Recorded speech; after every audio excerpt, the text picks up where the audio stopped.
Historias terroríficas de la Deep Web. He estado involucrado en búsqueda y rescate acuático durante 12 años. He visto muchas cosas perturbadoras e incluso inexplicables en mi tiempo, pero palidecen en comparación con lo que vi recientemente. La búsqueda y el rescate en el agua suelen ser un trabajo deprimente. Cuando alguien se pierde en un bosque, todavía se le puede encontrar con vida días después. Pero cuando recibimos una llamada, casi siempre es de recuperación del cuerpo. La gente no dura mucho en el agua. No puedo decirte exactamente dónde, pero vivo en un territorio del norte conocido por sus deportes acuáticos. Pesca, kayak, buceo, sea lo que sea, nuestras aguas probablemente tengan una sólida reputación. A pesar de eso, esta zona no es una especie de centro turístico. Las aguas aquí son frías y muchas veces violentas. Las operaciones de búsqueda y rescate aquí pueden ser agotadoras y no muchos las siguen. Hay algunos chicos mayores que llevan haciéndolo más tiempo que yo, pero yo soy uno de los más experimentados. Como dije antes, este trabajo es más recuperación de cuerpos que cualquier otra cosa, especialmente aquí. Salvamos más alces vivos del agua que humanos vivos.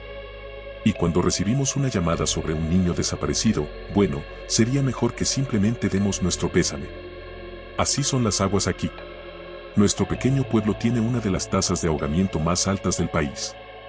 Pero buscamos de todos modos y normalmente encontramos un cuerpo. He considerado dejarlo muchas veces en mi carrera. La mayoría de las personas abandonan después de su primera recuperación. En el entrenamiento, intentamos enfatizar cuánta agua puede distorsionar un cuerpo, pero nada puede prepararte para la dura realidad. No es raro que encontremos cuerpos hinchados más allá del reconocimiento. A veces apenas parecen humanos.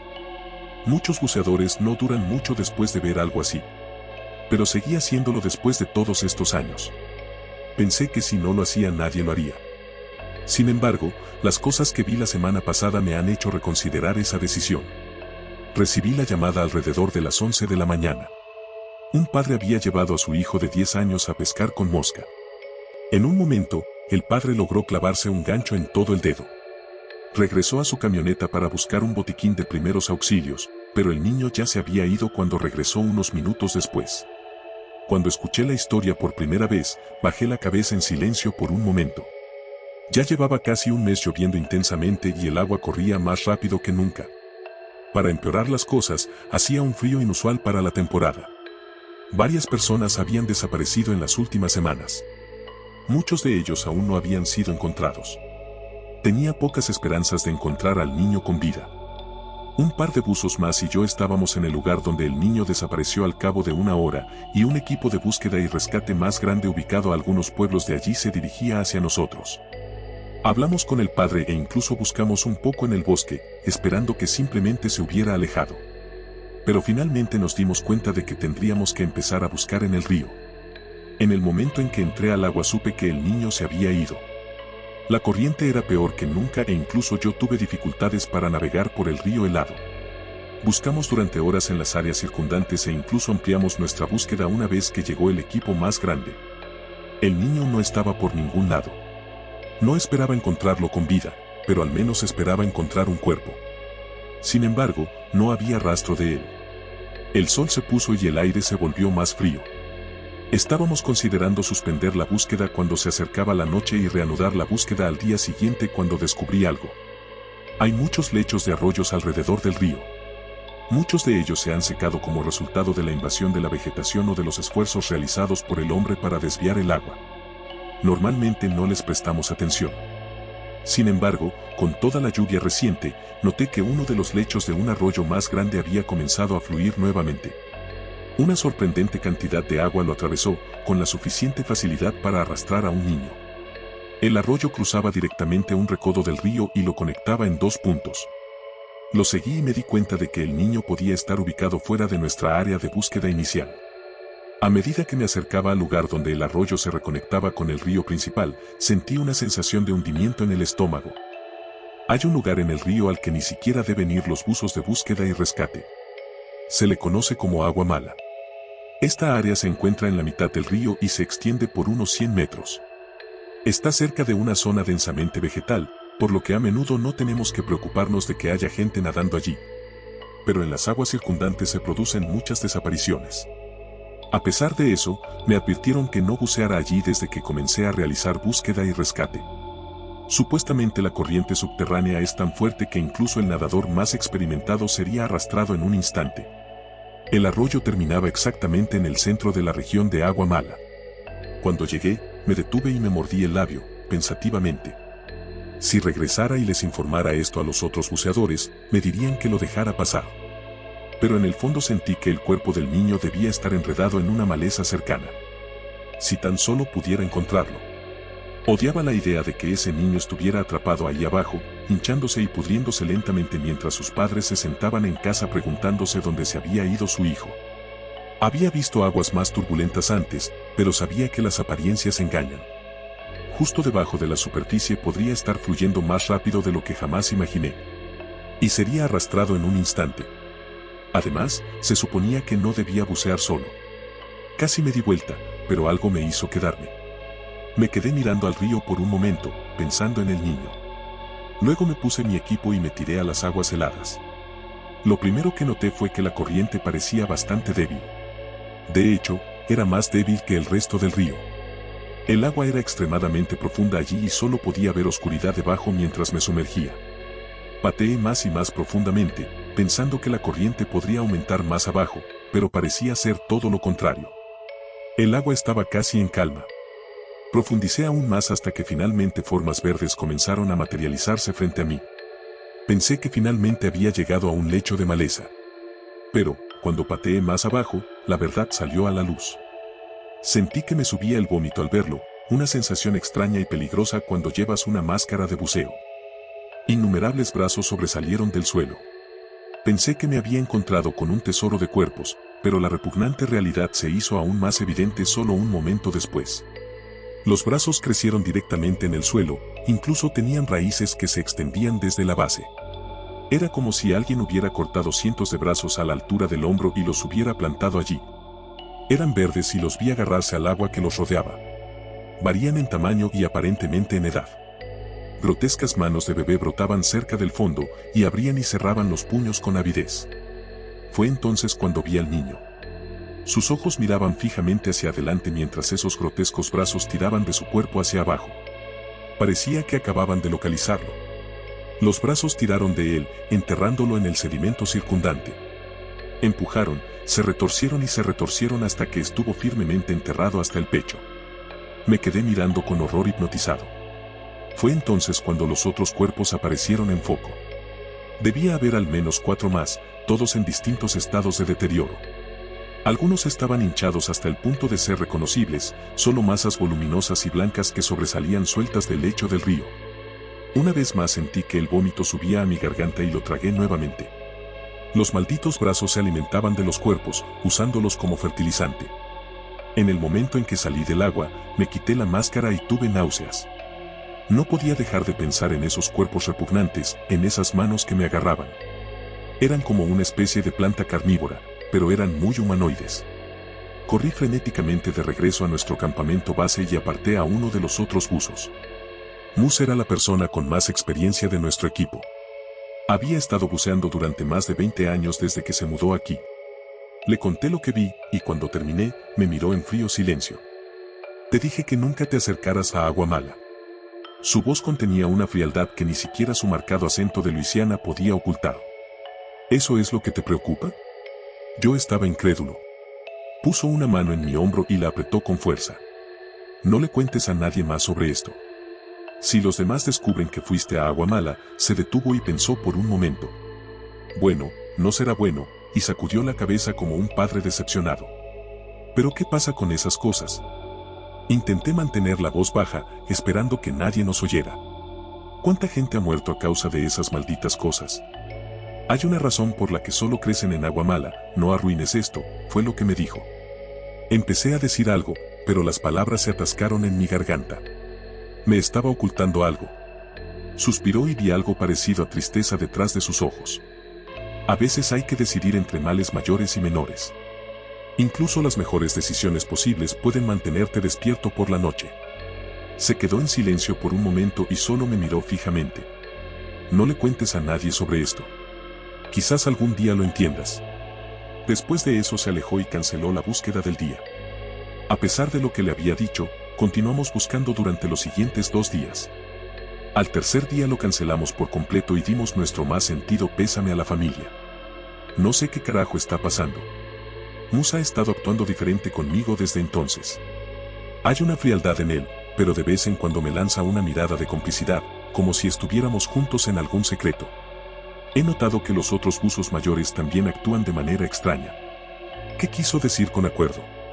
¿Qué carajos eran esos brazos? Estoy pensando en dejarlo y marcharme de aquí.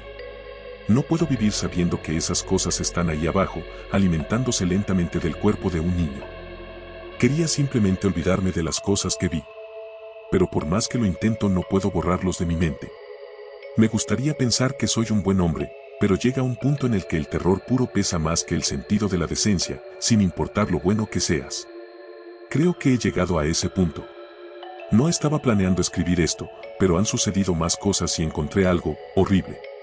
No hay otra manera de explicarlo. No sé cuánto tiempo más podré permanecer aquí. Ya no puedo dormir. Sigo soñando con esas malditas cosas que vi. He tenido pesadillas sobre ellos durante las últimas 2 noches. Siempre parece tan real. Al principio, estoy dormido en mi cama, luego, de repente, esos brazos se levantan de la oscuridad a mi alrededor, inmovilizándome y cubriéndome la boca. Lucho, pero son muy fuertes. Recuerdo especialmente el maldito olor. Es como si se hubieran mezclado restos de hierba vieja y pescado podrido. Lo siguiente que sé es que estoy despierto, con arcadas y lágrimas corriendo por mi rostro. Sin embargo, incluso esos terribles sueños no son nada comparados con lo que sucedió en los últimos 2 días. Especialmente comparado con lo que vi anoche. No sé qué hacer con esto. Creo que podría irme pronto y necesito alejarme de este maldito lugar. Hace un par de días, poco después de mi publicación inicial, recibí una llamada sobre un cuerpo encontrado cerca del río. Sentí una sensación de frío en el estómago cuando llegué allí y me di cuenta de que lo habían encontrado justo donde desapareció el niño. Me acerqué al banco y vi a Moose y otros 2 parados junto al cuerpo. Estaban de espaldas a mí y pude escuchar a uno de ellos hablar enojado. Estaba prácticamente gritando. Era Clyde, uno de los otros buzos SAR con más experiencia. Cuando me acerqué, vi que el otro era Ryan. Sentí escalofríos recorrer mi espalda. Los 3 buzos veteranos estaban en un mismo lugar y recordé las cosas que Moose me dijo la semana pasada, así como las miradas de complicidad que vi compartir con esos 3. ¿Crees que fue él?, preguntó Clyde. No saquemos conclusiones precipitadas, dijo Moose. Anoche escuché voces junto al río, dijo Ryan de repente. Los otros 2 se quedaron en silencio y lo miraron fijamente. ¿Los señuelos?, preguntó Clyde. Su voz era baja y apenas podía entenderla. Ryan asintió casi definitivamente. Sin embargo, eso rompe el acuerdo, dijo Clyde. Se supone que ya no debe usarlos. Bueno, lo es. Por alguna razón, Ryan se volvió hacia Alce. ¿Tienes idea de lo que está pasando?, Moose empezó a responder cuando una ramita se rompió bajo mi peso. Los 3 hombres mayores se dieron vuelta para mirarme. Esa frialdad todavía estaba en los ojos de Moose, pero también noté una punzada de miedo. Ya era hora de que llegaras aquí, dijo Clyde a su lado, aparentemente sin darse cuenta de que había estado allí por un tiempo. Tenemos malas noticias. Se hizo a un lado para que pudiera ver el cuerpo con mayor claridad. Se me heló la sangre en el momento en que lo vi. Ya me estaba recuperando de la conversación que acababa de escuchar, y la vista del cuerpo solo agravó esa confusión. Aramaco, uno de los nuevos buzos de búsqueda y rescate. Se acostó boca arriba con todo el equipo de buceo y sin máscara. Avancé y me arrodillé junto al cuerpo. Michael era nuevo en la búsqueda y el rescate y, de hecho, recientemente había asistido a algunas clases que yo impartía. Las lágrimas picaron en mis ojos mientras lo miraba fijamente. ¿Qué carajo pasó? Como en respuesta a mi pregunta silenciosa, Moose habló. Por alguna razón estaba buceando en el río. Creemos que fue arrastrado por una fuerte corriente y se golpeó la cara contra una roca, lo que hizo que su regulador de aire se desconectara y se ahogara. No hemos encontrado al regulador ni su máscara por ningún lado. Seguí mirando al hombre muerto frente a mí. ¿Por qué estaba en el agua?, yo pregunté. Los 3 hombres intercambiaron miradas. No lo sabemos, dijo Clyde. Creemos que pudo haber estado buscando a ese niño que nunca recuperamos. Sabía que estaban mintiendo. Michael era uno de los buceadores más expertos que jamás había conocido. Nunca rompería una norma menor de seguridad, y mucho menos bucearía solo en aguas turbulentas. Simplemente no cuadraba. Además, había otra razón por la que su afirmación no tenía sentido. Michael había estado fuera de la ciudad visitando a su familia el día que el niño desapareció. ¿Por qué volvería si ni siquiera estuvo allí durante la búsqueda inicial? Ni siquiera sabría dónde buscar. Aunque sabía que no debía discutir. No quería que supieran que sospechaba algo. Clyde y Ryan no sabían que había estado en aguas malas, suponiendo que Moose guardara su secreto. Por lo que pude ver, lo había hecho. Actuaron como siempre lo habían hecho conmigo. En ese momento se detuvo una ambulancia. Los demás me dejaron solo con el cuerpo de Michael mientras hablaban con el conductor. Mientras miraba el cuerpo, me di cuenta de que algo andaba mal. No había ninguna contusión en su rostro. Si la corriente realmente lo había arrojado contra una roca, al menos debería tener un hematoma. Pero no hubo nada.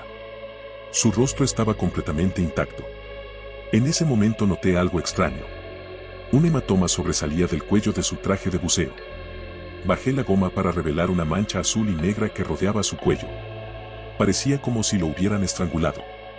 Mis pensamientos inmediatamente se dirigieron a esas extrañas manos que había visto en el fondo del lago. Pero si eso fue lo que lo mató, ¿por qué lo dejaron ir? ¿Fue una advertencia? Una profunda sensación de temor se instaló en mi estómago en ese momento, y desde entonces no ha hecho más que empeorar. Después de que la ambulancia se llevara el cuerpo de Michael, regresé a casa sintiéndome agotado. No me atreví a hacer nada ese día y solo me senté en un frío silencio. Esa noche dormí poco, atormentado por las pesadillas que mencioné antes. La mayor parte de ayer transcurrió en el mismo frío silencio que el día anterior. Me sentí entumecido. La conversación que había escuchado entre los buceadores mayores seguía resonando una y otra vez en mi cabeza. ¿Qué querían decir con señuelos? ¿Quién era ese al que seguían refiriéndose? Recordé lo que Ryan había dicho acerca de escuchar voces cerca del río. Esos debían ser los señuelos de los que habían estado hablando. Mientras estaba sentado allí, mi entumecimiento se desvaneció y fue reemplazado por ira. Michael estaba muerto y tenía algo que ver con Moose y sus secretos. Probablemente también tuvo algo que ver con esos señuelos. Agarré mi abrigo y salí por la puerta. Iba a ver qué había querido decir Ryan cuando dijo que escuchó voces. Ojalá no hubiera ido. Debería haberme quedado en casa y dejarlo pasar. Hay algunas cosas en el mundo que deberían permanecer invisibles.